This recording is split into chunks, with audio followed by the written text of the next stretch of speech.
some ridiculous sum of money like Kalashnikov for $500 to $1,000. Either the boys shot him in the head or he shot himself, but he's dead. And the seller is in Moscow and he's like, I'll deliver it to you right away. About $2,000 sounds pretty close.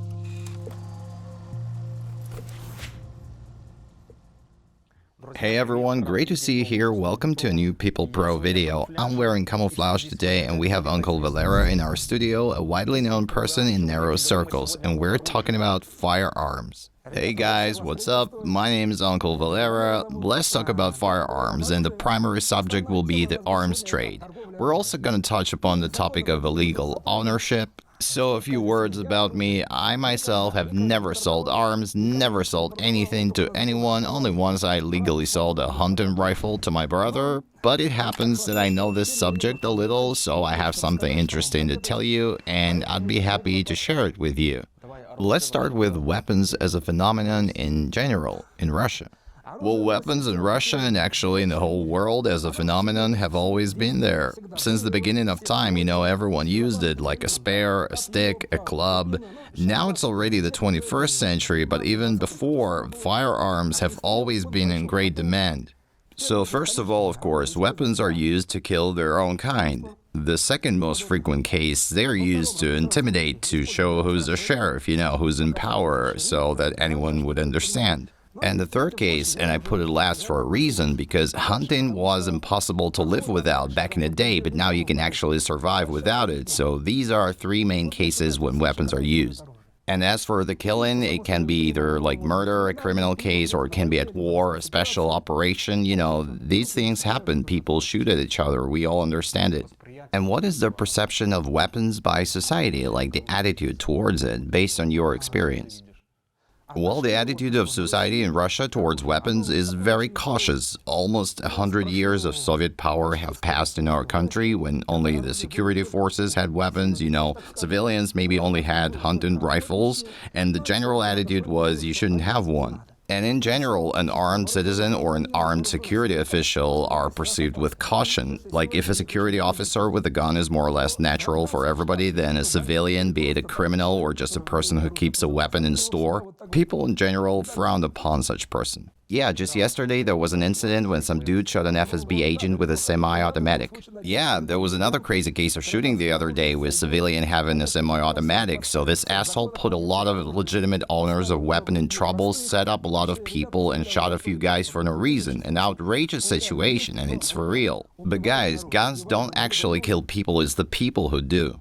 Okay, so for instance, in America, the laws are regulated in a way that it's very easy to get a weapon, to buy it. You don't need a bunch of permissions or examinations for this. And here, I think everyone fears that the same could happen to us. For instance, recently one politician said, let's do it the American way so you can protect your home and so on. Well, I think if the purpose is to protect your home, your real estate, then this would be the right thing, because according to the law, even if you grab a fork or a knife, you can get a few years in jail. And if you shoot and hit someone, even if it was a horrible person, of course you'll be imprisoned. Therefore, it's pretty reasonable to think in this direction.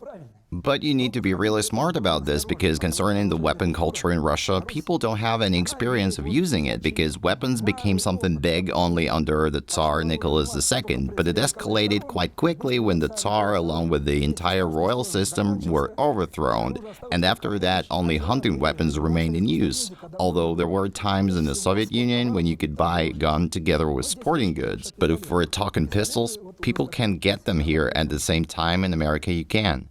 And so what's the main reason why they haven't legalized it like they have gun laws in America? I think many people would say that the government is afraid of armed citizens, but guys, they're not really afraid of anything or anyone. We have military campaigns and there are many counter-terrorist operations, and it's not just one man with a rifle. There is a well-trained and armed group. So do you think the government is afraid of them? Of course, they treat them carefully, counteract them, and with great success. So it's safe to say they are hardly afraid of anyone.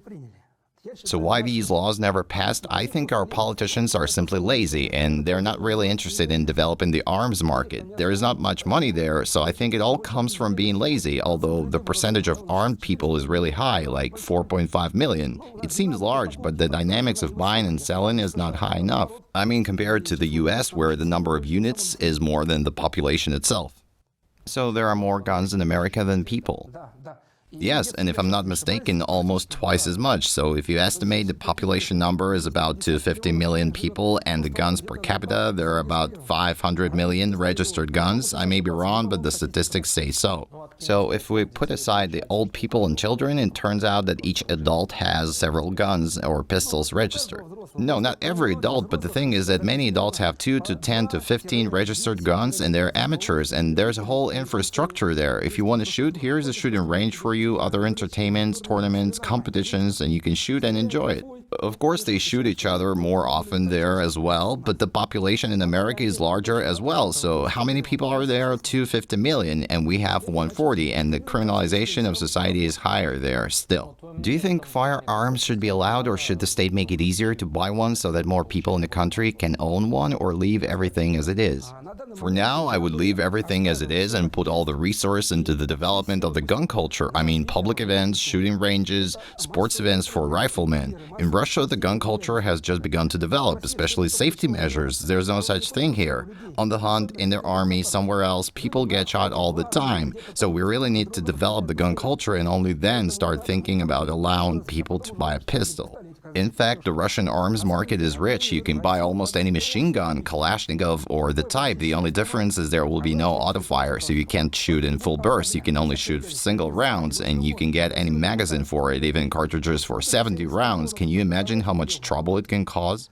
And sniper rifles, you want a sniper rifle which shoots at 2 kilometers, 8 grand, and you can just go and buy it in a store. So those would be like a Tiger or a Vepr based off of a self-loading rifle. The Tiger and Vepr and the rest are the rifles that shoot at 500. They cost about $600 to $800, but there are rifles, for example, like the Orsis T5000, which are used in warfare by snipers, athletes. There is a company, the Russian one, it's called Labaev Arms, and they make high-precision rifles that shoot almost from 3 kilometers distance. So people hit the target and break the world record. And so anyone who has owned a smoothbore weapon for 5 years received a license from the police for $30. They went and bought it. Can you imagine what they can do with it? Does it go like a hunting rifle?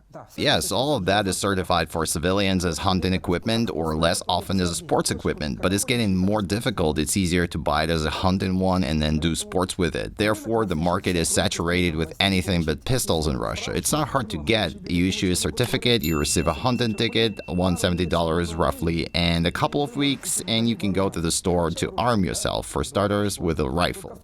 See, if you own a smoothbore gun for, say, 5 years and you don't fool around with it, then later you can go get a review and you can find any rifle for yourself then, your favorite carbines, any machine guns that can be upgraded very easily if you have enough money and the willingness. What do you mean by upgraded? Well, I mean, such a tricky idea, like, for example, a carbine which shoots single rounds can be turned into autofire. Whether anyone actually needs to do that is a question. See, during the shooting that I mentioned before, there was no autofire, but still people died. Did he shoot with a rifled gun? Yeah, it was a Saiga 7.62 caliber. The price of this rifle, roughly speaking, is about $500, but I still remember at the time it was $300. Anyway, it's not much money. Plus the license and stuff, $700 will do, and you'll have some money left for ammo. I'll tell you something interesting. One shot from a Saiga costs 17 cents. If you have a discount at a gun store, then it's 13 cents. So you can buy as much as you want, shoot as much as you want, though there are not many sports facilities outside of Moscow, but in Moscow you can find a place for it. So you mean like shooting ranges of some sort? Yes, shooting ranges, shooting facilities, specialized landfill, and so on. In fact, the most useful place for a shooter, a gun owner, is that type of range and other special facilities because it encourages you to learn about safety measures so that no one is shot by accident. There, you learn to feel responsible with weapons because many people who have any kind of gun, they don't understand that it's really dangerous and things may end up in a tragic way. You know, I've been hunting a lot since childhood. My grandfather came to see me often when I was 5 to 6 years old. I remember him constantly cleaning the gun after the hunt, like he couldn't stick the ram pot in. It was really hard, so you push it, you know. And I remember, first of all, he taught me not to point a weapon at a person. When we went hunting, for example, when we walked from place to place, he told me to keep the gun unloaded. You can even break it open, carry it so everyone can see that it's unloaded, you know. That's very good. Yeah, and also, of course, when it's loaded, then you need to carry it with the barrel down. I went on a hunt at least 50 times, and I've never seen a single accident. It never happened in front of my eyes, nothing tragic or anything. Well, you see, your grandfather apparently was in a group where people know the rules and do everything right. But in our community, well, guys in my team are all good, but in our community in general, there are at least 2 to 3 cases a year that someone is accidentally shot. But when I look at an average Russian hunter, I see a lot of nonsense happening, like safety measures are not complied, they point a loaded gun at each other, they transport a loaded gun, and this is exactly where the trouble comes from. Does it mostly happen when they are drunk? No, that's some kind of inborn mindlessness. Like, I'm not gonna shoot, what's gonna happen? And then you accidentally snap it on a branch and it blows somebody's head off. This is carelessness, a zero level of culture of handling weapons, but you can always educate yourself. Now it's mainly done by athletes and security forces, but earlier even these guys didn't learn about safety either. Let's talk about illegal arms possession by civilians. Okay, illegal arms. What illegal arms actually are? Those are all arms that, roughly speaking, have never been registered. So you have a gun, but there is no permission for it, so it's illegal to keep it no matter what. But there's a fine line. If you own a gun, long-barreled, smooth-bore, then if the police find it, they will give you an administrative file and you'll pay $30 to $60 and then you're free. They will take it away though. Well, yeah, they will take it away, of course, but if they found a pistol or an automatic rifle or even a hunting gun which is rifled, we have a 222 article of the law and it's criminal offense. And if you did something with it, then also Article 223, weapon modification, meaning you changed the design. And what is the responsibility under these articles? Well, the penalty for Article 222, as a rule, you get from 2 to 4 years in jail on average. They can give you up to 5 years again. It depends on how they found it, under what circumstances, what kind of weapon it was, what kind of a mood the prosecutor and the judge were in. So that's a real judicial case, like 2 to 4 years? Well, I know that someone lately got locked for 4 years, but if you have not been convicted before, if you had not played around with a gun, you're a trustworthy citizen, but they found a weapon in your house, if you have a decent lawyer, prosecutor, they will give you a suspended sentence for a couple of years and let you go. Maybe extra fines.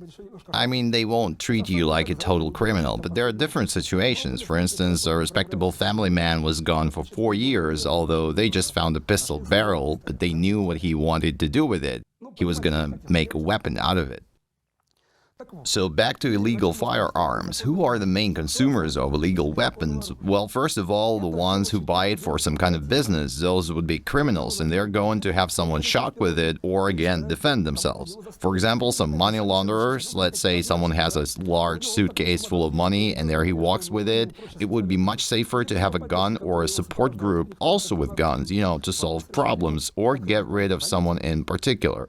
Also, folks who like to buy weapons for business and they use weapons from the black market, these are illegally armed formations, various groups, gangs, and they may be with beards or without them. There is a large group of consumers. Secondly, there are those who buy guns for a quite different reason, just to have it, not for business. You'll never know when you're gonna need it, when you're gonna use it. Maybe not today, maybe not tomorrow, but still. Those can be some kind of clerks, like tradesmen or priests. They actually love to do that. So they just buy a gun and keep it under their seat, in a car or somewhere else, And why don't they buy a gas or traumatic gun?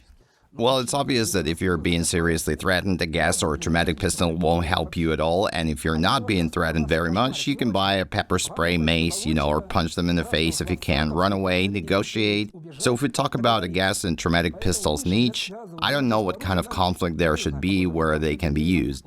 So there are sprays and fists or a legit firearm, because if they plan on taking you down, a traumatic gun won't help you to protect yourself. So these are the people who buy weapons either to have it to protect themselves or, like criminals, for example, they're not engaged in robbery or contract killings today, but they plan on doing so in the future. Maybe they need to take down their competitor or something like that. Another group of people who love such illegal weapons are all sorts of survivalists, people who save their guns for a rainy day. If a war happens in the country, if some kind of conflict happens in the region, and then all of this looting starts to happen, vandalism, and the military men begin to act rough. And again, in the first place, it's all for self-protection, so that when the fucking disaster starts, they start a gang, they are armed, and they can go looting themselves. And there's also a rare case like cultists buy a bunch of weapons and hide them, and what they have in mind is an idea that there will be an apocalypse tomorrow or on the first day of the new year, it doesn't matter. So they just buy guns illegally, and those can be Muslim cults or Christian communities like the Witnesses of something, for example. Those guys also like illegal firearms a lot. And what kind of weapons do they generally buy? Well, mostly they buy a handgun to protect themselves and their families, but for really bad situations, they might buy a machine gun, and of course you need to get a lot of ammo. You cannot really go without it. And you probably need some related equipment like optical scopes and stuff like that. Well, for a regular person, there's no need for optical scopes. If you want to be a sniper and you need to shoot very far, yes, you need a good optical sight and you need some skills. You gotta get a mount and rings to install it, but we have it all legally available. You can get it in a store even without a passport. Maybe some bipods, silencers, muzzle devices. It's not a problem to buy them. For example, a silencer is illegal in our country, but if you call it a sound moderator, then it's allowed. It's really the same thing, but this is how it works. And so they really do that and sell it that way. Yeah, you can buy them quite easily and they soften the sound of a shot remarkably, and if you shoot with a special cartridge or bullet with the speed of a sound, it will be very quiet. And let's mention the poachers. Poachers are also very much into weapons that are not registered. Why? Because you go on a hunt, you shoot the deer, and then the police approach the scene, the inspection, all of them, they start to come at you. You throw this barrel into a swamp and that's all. You can even drop it on the ground, wipe it a little with a cloth from your footprints. If there are no prints, the number is not registered, they won't come to your house, they won't charge you for that killed moose or deer. So that makes it interesting for poachers. And for poachers in Russia, like Central Russia, which I know about for sure, basically they don't use registered guns because, these guns can be taken away, they will find you, it will rust like a grandfather's Soviet gun, this kind. Just from the time where you could buy Soviet weapons in a store, all you needed was a ticket and that's it, you can use it. Like IJ Soviet rifles? Yes, these are trigger guns, that's like IJ 54, horizontals, verticals, triggers, single-barreled shotguns, very popular one like IJ 17. We often see seizures of that gun from people, it's a running gun. It was given as a post-war anniversary present for the veterans in a couple of regions, and that's pretty much enough for hunting. My grandfather had some kind of IJ. He had a smoothbore IJ 58, I think, and a trigger IJ. Probably was also IJ 17, but he had a very long-barreled gun. I really liked to shoot at ducks with it in childhood. A very long barrel, about like 7 to 10 centimeters longer than the regular one. That would be either 76 centimeters or even 81. I compared it with the regular one. Yeah, it was a special barrel to shoot ducks, they were popular at that time. Yeah, it was a lever rifle, very lightweight and cool. Yeah, it's a very productive gun, you can shoot prey with it, it hits perfectly and great to use. Okay, how and where can I buy a weapon? For example, I want to get a weapon in Moscow tomorrow. I want a smoothbore one, some cool German or Belgian gun, or maybe a British Holland and Holland. Let's say I want a British one tomorrow, a rifled gun and a handgun. Where can I get all of this in Moscow illegally tomorrow? Well, you won't be able to get it just like that tomorrow. Of course, we've all seen the movies where like a grandfather goes to a market, whispers something into a man's ear, they go around the corner, and now that grandfather has his SVD rifle. Or that movie Brother, where Nazis knock on the door and he says, "We got a bunch of guns." Слушай, откуда все это? Эхо войны. So generally, there is no such thing, and without personal connections, without certain social environment, weapons are pretty hard to find. So getting yourself armed illegally just like that, if you haven't moved in certain circles and you don't know anyone in the business, is challenging. It might be some friend from the country who sells you a rifle, but if you want Holland and Holland or just a Beretta, then most likely you won't succeed at that. But I can still find a simple rifle in the country.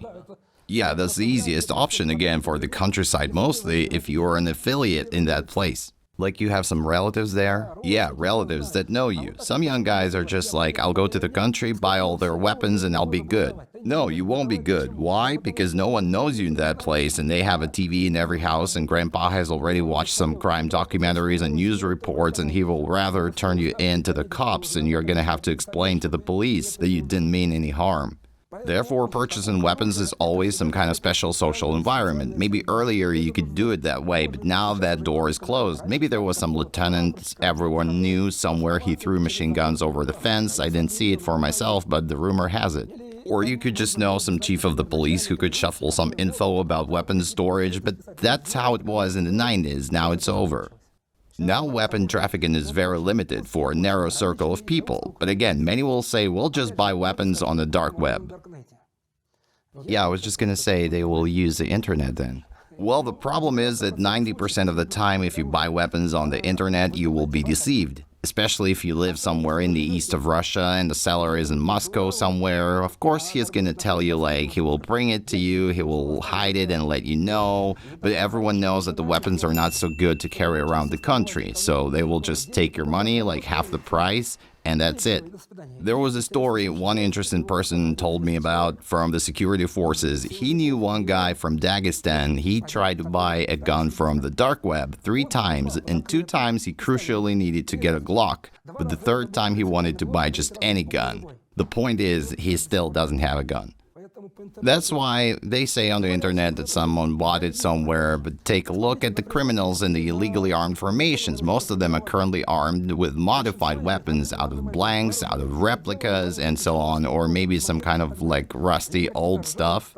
I mean, where are those gangsters with Berettas, right? Why won't they buy them on the internet? Look at any criminal report. Why isn't there such a thing? Yeah, like old Mauser guns they dug out somewhere. Yeah, they may be dug out, and the diggers are also a good source, but many years have passed since the war, and the weapons are preserved not well, and there's a unique feature. Weapons that have been already sold to someone, as a rule, are never sold again. You know, like with cars, a car can have the first, the second, the third owner, but with weapons there is only 2 owners, a seller and a customer. And if the customer got it from the black market, he will never sell it, especially if he uses that on purpose. Like, why fleshing it somewhere? They can just destroy it. Destroy it or bury it in the backyard again for a rainy day, so when the weapon is gone from the counter, then it's unlikely to return. Of course, sometimes it happens among collectors who have known each other for a long time, and they sometimes sell like an old Mauser in perfect condition to each other. But this happens very rarely. There's no such thing, like everything is in store all the time. Are these collector items expensive, like from the times of the war, that are in good condition?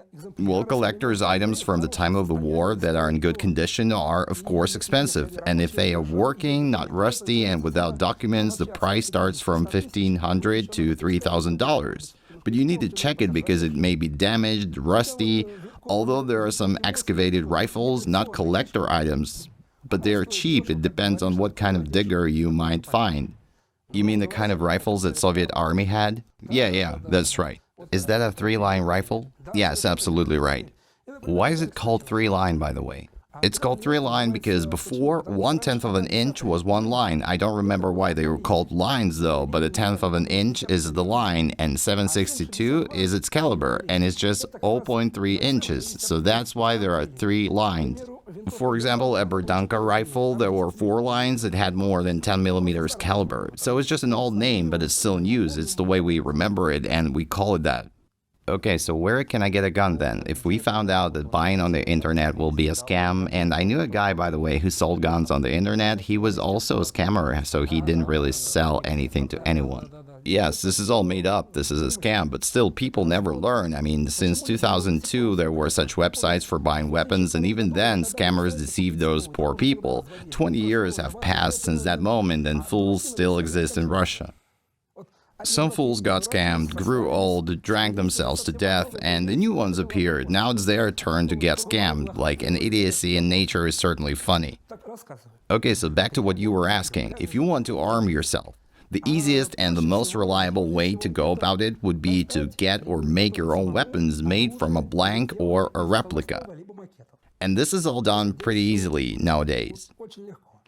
So we're talking about those models that are sold in souvenir shops and hunting shops. Like they cut the barrel with a saw, remove the firing pin. I remember I had such a machine gun. Yeah, people buy it like this, upgrade it, restore it, rebarrel it, and it shoots. Or another example, there is a weapon that shoots with blank rounds. Everything works there except for that the barrel is welded and a normal bullet will not fit. So it's mostly working, it bangs, the automation works. Let's take the simplest example. So let's say we buy a Makarov handgun that shoots blanks. It's all legal, you showed your passport that you're 18, they sold it to you. Also, we buy a replica of a barrel, which is a tube with rifling but without a chamber. It's perfectly legal, and if it's welded so that you won't be able to put anything inside, then it's even better. And that actually happens in many stores. I won't name them, well, firstly, so that the guys don't get upset, not to let anyone down, but you know, those who know places, they know. Is it online or offline? It's online. You can easily find where to buy a replica of a barrel, buy a SBR, and you will find everything. What's SBR? That's for shooting with blank rounds. So basically, you buy a barrel replica and you buy this thing called a reamer. A reamer is a special device that drills a chamber in this barrel replica, and now you basically have a regular fire and barrel. You just need to go to the garage, work a little on it, or ask some uncle who is more or less handy. So you let him work on it, throw out the non-working barrel, insert a new one, and you will have a real gun in your hands, each part of which you bought legally but successfully put together an illegal weapon out of it. And best regards from Articles of Law 222 and 223. Weapon modification and possession, this is how it works. So basically you can find everything on the internet and you can turn a blank firing gun into an illegal weapon.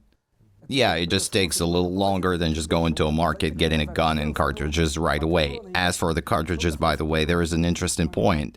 Ammo just as weapon is very hard to find. You need to know someone, or you should have a friend with a license, with permission for this caliber. Put it in a simple way, we buy a 9mm Luger, we buy cartridges in a store, we buy a Doug Luger, or assemble it, and then we can shoot. Or we can go another way around and buy all the components for cartridges separately. A bullet, a cartridge case, a capsule, and gunpowder. Gunpowder cannot be bought without a license or permission, but it can be found somewhere. Don't they sell gunpowder with a hunting license?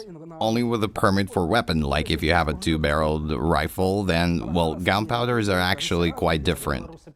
I actually bought it in Belarus. Maybe in Russia it's different, but in Belarus, at least 10 years ago, I could easily buy it. I just needed to show a hunting ticket. I bought a Smokeless Falcon, it was called, and Smoky one. Yeah, smoky gunpowder smells so good. So basically, there are different types of gunpowder. They are for pistols, for rifles, but the problem is they're not regulated by law. If you have a permit for a gun and you need a gunpowder, like say particular 762 for your rifle, that's it. You just get it. Oh, that one I remember. It's black and fine, or maybe it's gray now. It looks like poppy seeds. Yeah, you can even mistake it for poppy seeds. You can put it on a cake. Yeah, and set it on fire. And that's why the easiest way for a person to arm himself is to put together some components like Lego blocks and you can shoot with your own gun. And what about bullets? For example, I need some ammo for a PM. Can I buy some shells or bullets in a store without a license? Yeah, you can buy capsules separately, or there are encapsulated shells you can have. Find some gunpowder, pour gunpowder out of blank cartridges or do something like that. Then you buy a special machine that makes cartridges and you can make your own bullets. I just don't know how to attach a bullet in a military weapon. In a hunting weapon, it's possible to drip some wax on it and put it in paper. Well, it's better to put it under the press first and fill the shells. There's a special set called a hammer set. It puts a bullet into a shell with a hammer. This is all easily done, by the way, on the run very quickly, and it will shoot. So the easiest way to arm yourself now is this. And what weapon can you realistically get? Right, okay, so basically you can buy those items that were in service somewhere in our country, like the military, the police, the security forces. For example, CZ-75 was never put into service. There were no large quantities of it in our country, so it couldn't be present in large quantities on the illegal market either. Maybe there's one or two of those, but if they really offer you a wide variety of choices like Glocks and Berettas, most likely it's a scam. Makarov and TT pistols, there were plenty of them and many people still have them, so you can believe that it's legit. And if it's a rifle, for example, M16 or AR-15 that are well known, you won't find them in our country. So you're not getting any of these, but the Kalashnikov rifle, for example, is highly represented in our country, so the real market is filled with what was in the army.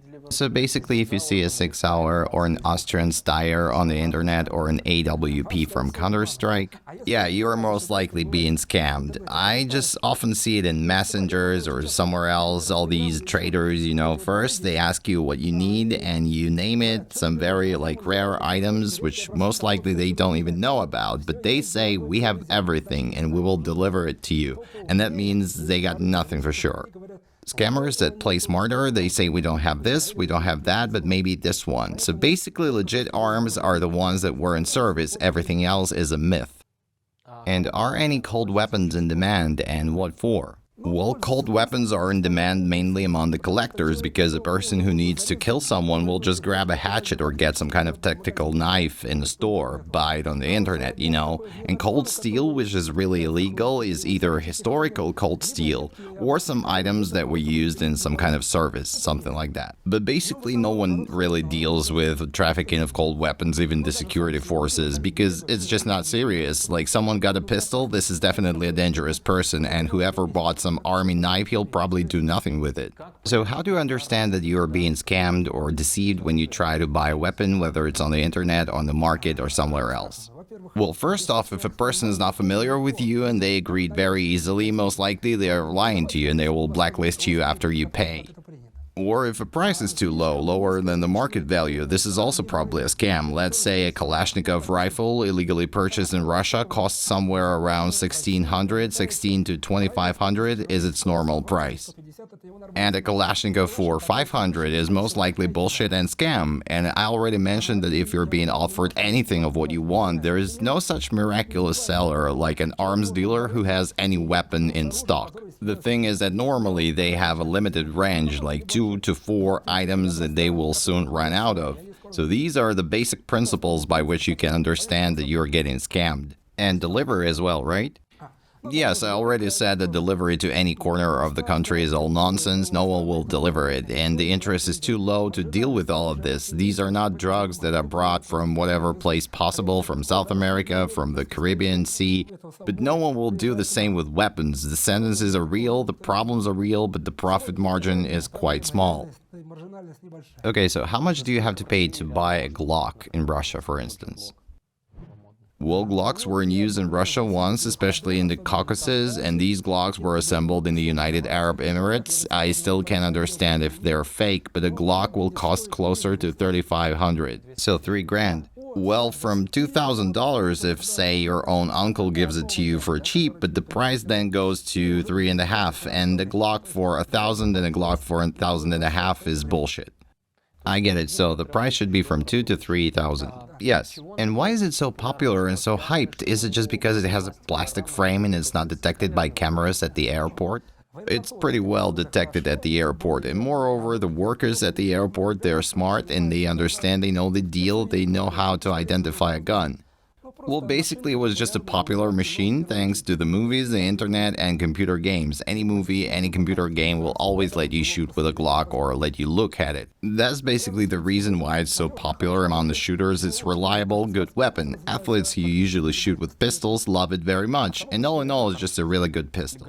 Okay, what about legal weapons in Russia? What can you own here? We mentioned smoothbore and a 5 years record of gun ownership, so if you had a smoothbore gun before, you can now have a rifled one.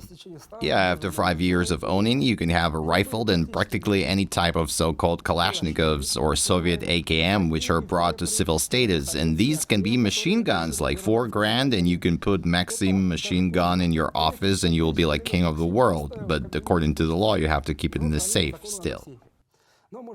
The Maxim machine gun, like from the movies, are they still in good condition for sale? Yeah, they're like in almost perfect condition. They can't shoot in full bursts though. So you pay $4,000 and now maybe even more than that, but it's in perfect condition. It may be freshly painted even, or maybe from a warehouse, but it definitely looks great. Were they produced by American manufacturer? Maxim was developed by an American, but the ones that we had in the Soviet Union were produced here. PK machine gun also came to the civilian market recently. It's $8,000 and this machine gun is a beauty, but again, you can get rifles too, like high precision rifles, ultra precise, heavy duty. It's real to shoot at 2 to 3 kilometers. Athletes, civilians shoot from such weapons now. That's called bench rest shooting.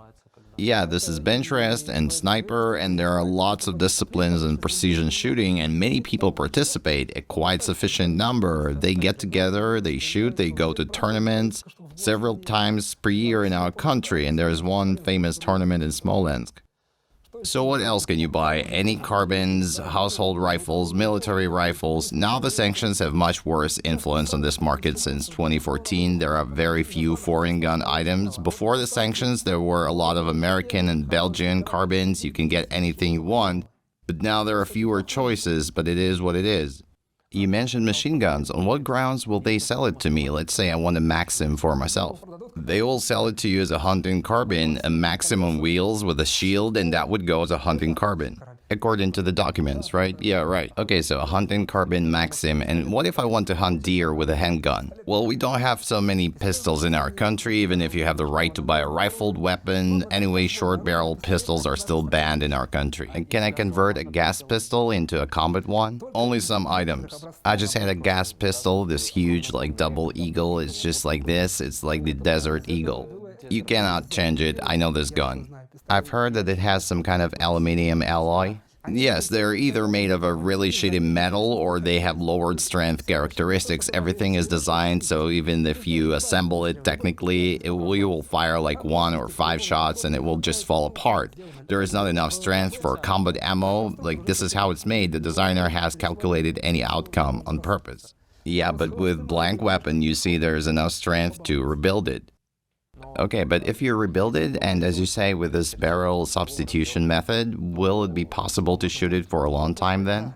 Yes, there are measures that have been taken in relation to many traumatic guns, but with these pistols, no measures were taken here. They shouldn't be taken according to the law, actually, so such a precautionary measure is on the level of production.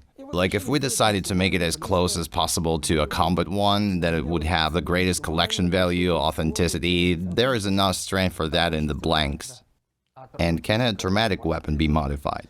There was a Makarov pistol, it was called PMT, it's a traumatic one, now it stands legally for 800 to 1000 and it can be brought to a condition of a combat PM. The rest of such guns just can't, the same thing happens, they just fall apart from combat bullets.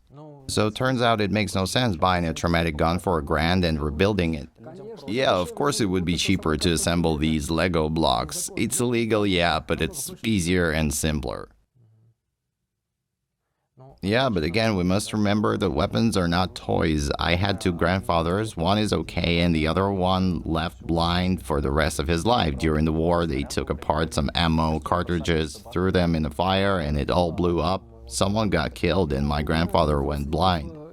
Yeah, one of my relatives died playing with homemade weapons, whether it was the guys who shot him in the head or he shot himself accidentally, but he died, the end of story. And such stories, they take place everywhere. And what's the state's attitude to the armed citizens, and how many of them are illegal, and maybe how many are legal in our country according to some of your estimates, and where do you get such statistics? Okay, well, according to my estimates, there are about 4.5 million legal owners, and these statistics are from the internet, which are announced on social quite often now. Sometimes the number is 6 million, but in any case, it's a lot. Imagine 4.5 million people. Some of our republics have a smaller population number than the armed people. And the attitude of the state towards them, well, many people say that the state is pressuring them, torturing, but I think that it's not so. If you take a look at some other countries, we are not being pressured at all. Look at our law, for example. You can have 5 shotguns, smoothbore ones, and 5 rifled carbines. That means you can have 10 weapons, choose whatever you want. 5 rifles, 5 carbines, maybe you want 5 machine guns, which are registered as a carbine. Just buy it and you're good. And plus 2 traumatic pistols, and I think 5 gas pistols or something like that. And do you need a license for a traumatic gun? Yes, it's the same for a traumatic as for a regular gun, except for a hunting license. You don't need a hunting ticket for a traumatic. The same certificates though, and the same documents. You renew it after 5 years of owning. You're taught gun safety, so you need a license for this toy. But do you really need one? That's the question. I'm not a fan of any type of traumatics. Still, I think the most useless one is probably a gas pistol. If traumatic pistols can shoot at least at some distance, then when you shoot at a meter with a gas one, there's a possibility it hits you if the wind blows in the wrong direction. Well, shooting from a gas pistol is probably useful only if you shoot in the ear, at point-blank range, or in the eye. You know, when people get hit in the stomach with traumatic pistols, they die in the head too. I also got hit with traumatic, but that was fine. And I know a lot of guys who got shot in the head with traumatic. Well, their heads are still there, no one died. I was hit with a paintball gun, and if it's too close, you'll get black bruises, like black ones all over your body. Yeah, that's the deal. That's why many kids are gonna be mad at me now, especially those who I call mama's gangsters, that I don't respect traumatic guns. Kids, I don't respect your traumatic guns. So, how many illegal weapon owners are there if there are such statistics? Well, I don't have such statistics, and neither does the government. They're illegal, right? It means they don't exist. And if they don't exist, there is no counting them. Of course, you can try to use some formulas. Let's say, for example, 10% from all the legal numbers, then illegal would be about 450,000. But that number, even for rifles alone, sounds small. A million or close to a million would be more accurate.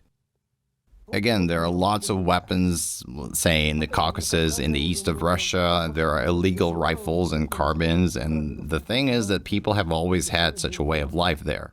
By the way, Uncle Valera has his own channel where he talks about guns, all these gun topics, shooters. I'll put a link in the description. So, you wanted to say hello to Vasya, and let's finish our talk for today. Yes, guys, I wanted to say hello to a man whose story will also be on this channel. It's a person who makes fake IDs. Yes, fake IDs of security forces, FSB, and so on. So our best regards to Vasily. Everything will be fine with you, man, and I think all of your enemies who constantly try to attack you will regret it, and I think everything will turn out great for you. Guys, don't ever offend Vasily. By the way, they not only come at him, but also at me, because they order dislikes on his video, and these bots text me like it's a bad video, but before they came to my channel, it was the best video in all respects. Yeah, because it's interesting and it has a really good story. Vasya, hello to you again. Okay guys, thanks for watching. Leave your comments, ask your questions. I'll be happy to answer them. Goodbye.